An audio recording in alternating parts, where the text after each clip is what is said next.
Hello, my name is Jess. I'm a youth librarian at the Dania Boone branch of St. Louis County Library, and today I'm going to teach you how you can make a little critter from upcycled books. So follow along with this video, and by the end you'll have a little critter of your own. Let's get started. To begin making your book critter, first you're going to gather your supplies. So the items you will need are an old paperback book, a pair of scissors, and glue. I'm going to use a glue gun, but you can use any glue of your choice. We're going to start with our paperback book.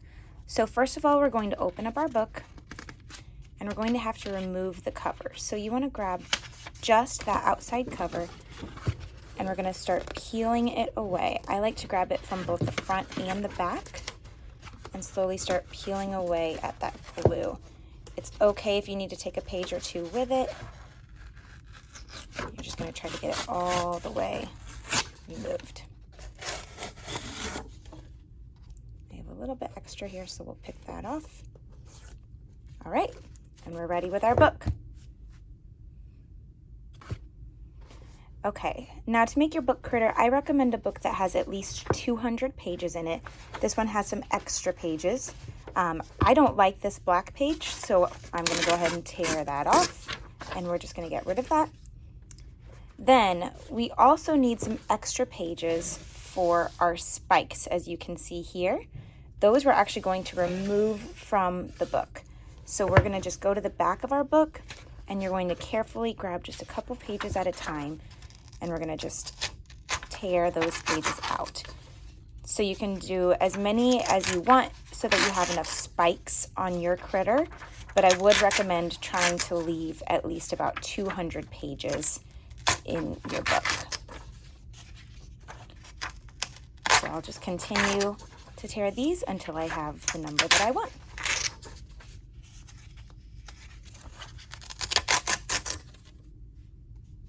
As you can see, I've finished pulling all my pages to use for spikes. I have about 20 pages here, which leaves me just over 200 pages in our book. I'm going to just set those aside so that I can use them later on when we're ready for our spikes. But first we're going to make the body of our critter. So we're going to talk about how you're going to fold each of your pages to create that body. So we're going to start with our top right corner and we're just going to pull that all the way back so that this top edge lines up with the spine. So once you get that lined up, we're just going to fold it into a nice deep crease. Then we're going to take our open edge. We're going to pull that edge of the page all the way back towards the spine. And once again, get a nice deep crease there. And then our final fold is we're going to take this corner that we've created, so this is the folded edge now, and we're just going to fold it up to make a nice triangle here. So there's no real definite size you need for this, just about a little over an inch for that, or a little under an inch. So these are our 3 folds that we're going to use for the entire book. So I've got my first fold down. I'm just going to pull it back. Same thing, take that top right corner, fold it into the spine in that deep crease.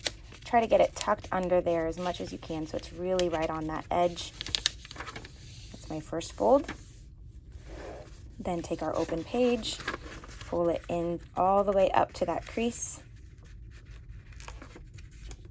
and crease the edge.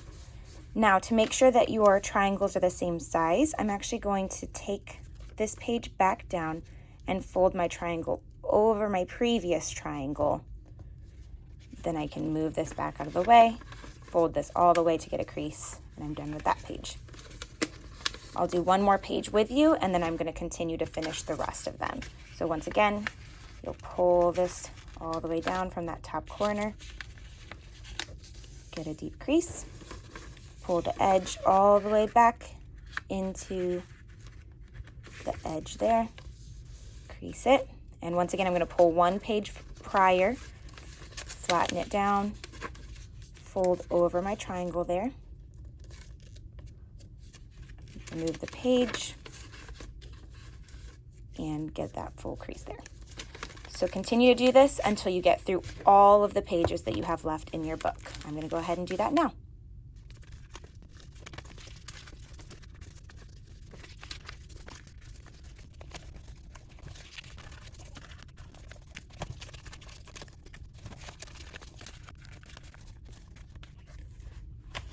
almost done folding my pages. I do just want to demonstrate on these last full pages.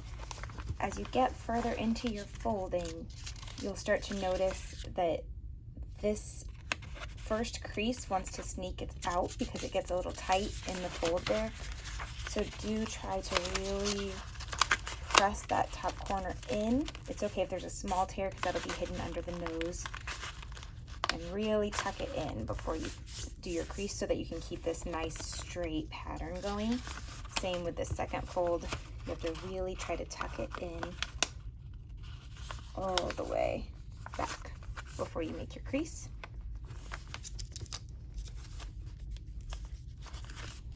And I've got one last page here. This will be my final fold. I'm going to be ready for our next step.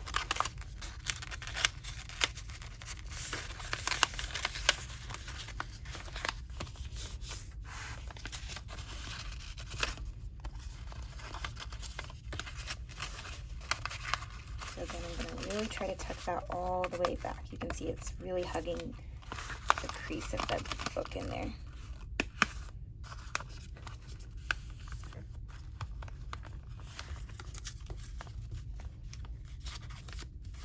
Okay, and now we have our finished body for our creature. Next, you're going to grab your pages that you pulled out from the beginning and a pair of scissors. We're going to be doing our spikes next for our little critter. So I'm going to take a piece of paper, set the other side, and I'm going to just snip this edge down the margin to make a nice clean line. And then I actually like to snip both sides down just a little bit so that it fits nicely in the body of our creature. And then I'm even going to cut off the extra space on the top and bottom of the page. And now you're just going to cut some zigzag lines across the top to make spikes. There's no rhyme or reason to this. It's actually better if you're inconsistent. It looks a little more natural. So I've got 3 spikes here. And all we're going to do with our spikes is just tuck them into our pages. Now you'll find if I tuck this in as it is, it's going to be too long. So I'm just going to trim down some of the page and try to tuck it in. This part's just trial and error. You're just going to want to try to find a height that works for you. You'll see that's still a little bit too long. We have a few lines there that need to go. So I'm going to cut a few more. And that's pretty good. So here's my first set of spikes. I'm going to just continue to do this every few pages. Again, there's no rhyme or reason, just sporadically throughout to make his spikes.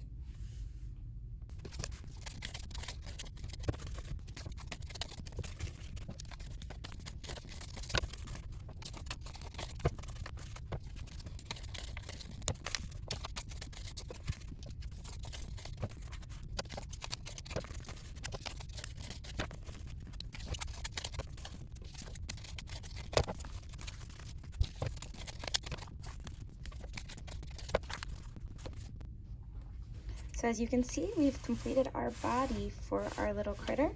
So next, all we have to do is add the face and we're done. So for the face, what I'm going to use is just an extra page from the book. So you can see this is just a scrap page. I'm just going to cut 2 circles for the eyes, and I'm going to use also just a piece of black scrap paper for the pupils of our critter. It's up to you if you'd like to use something else. You may have googly eyes or something else you'd like to use at home. And then I'm also going to use just a pom-pom for our critter's nose. If you have a cotton ball or a button, those would also be good things that you could use for your nose to make it your own. I've just finished cutting my circles for my eyes, so now we're going to grab our glue. Again, I'm using a glue gun today, but you could also use a glue stick or a liquid glue, whatever works for you. I'm just going to attach my eyes together first.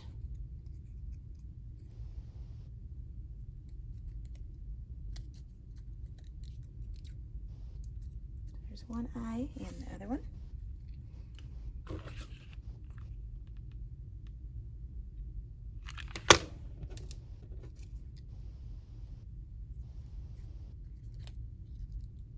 try to make these kind of as even as possible to match one another.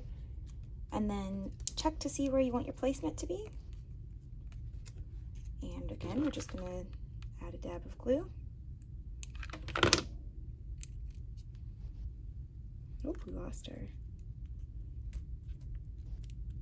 pupil there.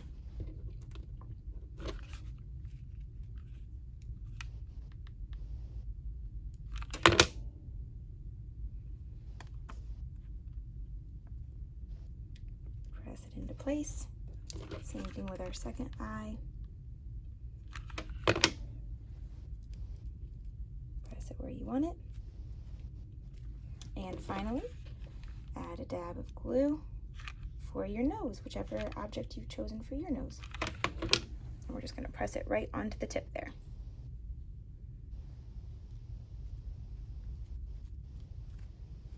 And just like that, you've got your little critter.